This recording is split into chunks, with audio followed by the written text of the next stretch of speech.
Hello, friends, Romans, countrymen, lend me your ears. I must put a bowel management system. Dignity shield. Hell, also, not very dignified, is it? Welcome to another episode of Low Tech Health. Let ourselves translate expert knowledge. What did I just say? Well, there's a bowel management system device that goes in a rectum. It is inflated with a balloon, similar to how a Foley works, which may need to be explained in a minute as well, and helps keep your colon flowing.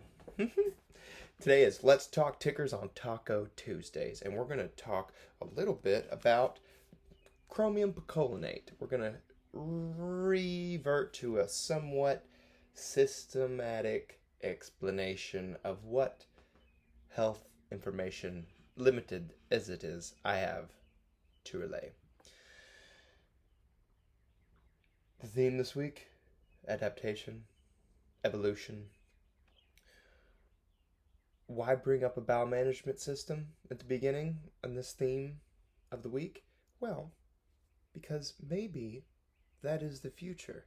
Maybe tubes need to be in every hole, and if you don't have a hole for that tube, maybe you need to make one so we can put a tube in it. Talking from Elon Musk's perspective right now. Brain tubes are next.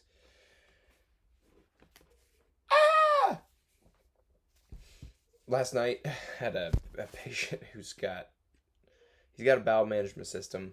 He's got GI bleed, originally GI bleed, and to the point where they believe the bacteria in his gut, the team of doctors, physicians, residents, believe that he has enough bacteria in his gut that are producing ammonia by a byproduct, to the point where he has chronic encephalopathy. But the fulminants are not affected acutely, generally, by what is prescribed: lactulose, enema, in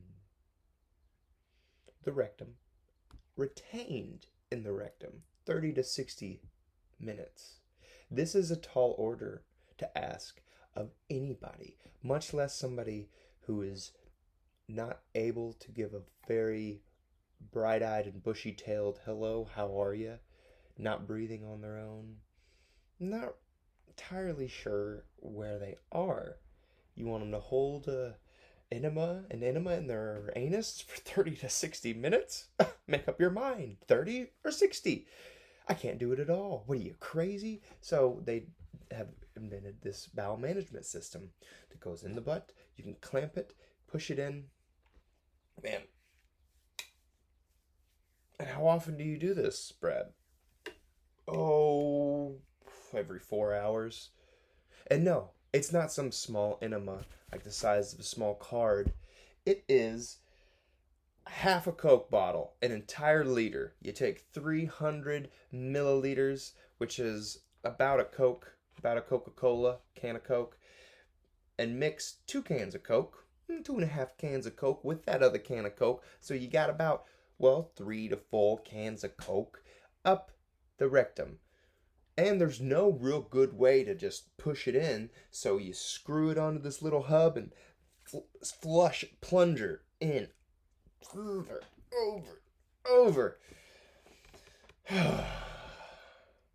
If he remembers anything, he'll remember that he did not like that. So, where was I? Well, a couple things bothered me about this situation. Not only that the lactulose is more than likely going to make a very minimal effect, and it is quite an undignified thing to do to a man who is more than likely in the end of his life experience, but it's that he has a central line right in his groin, which is a venous access that goes deep enough to go into the inferior vena cava, goes into one of the largest venous systems that's feeding blood back to your heart. And it's right next to all the shit.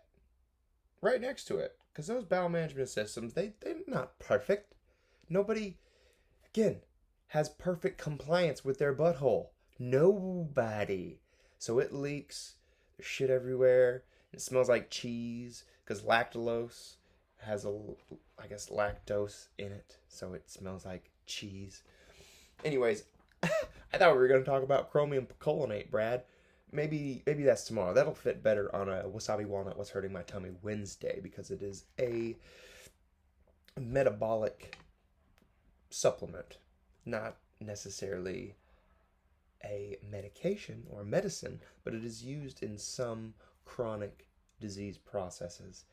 Anyways, on Let's Talk Tickers on Taco Tuesdays, I have a little bit of a theory as to why my man's keeps going into AFib, the 130s, 160s heart rate.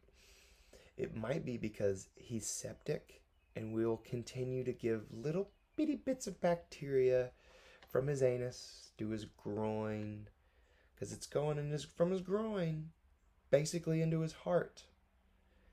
We're unscrewing tubes connected to medicine. No matter how perfect you keep it, that is a central line associated blood sourced infection if I have ever seen one cooking. What do I know? I'm just here to talk tickers on Taco Tuesday. So let's talk tickers on Taco Tuesdays. Adapt. You know what you do? You keep everything clean. You adapt. Let's talk tickers on Taco Tuesdays. Where is the evolution of mankind? Tubes for every hole. That's what's up. Thank y'all for listening. I'll see you tomorrow on Wasabi Walnut What's Hurting My Tummy Wednesday.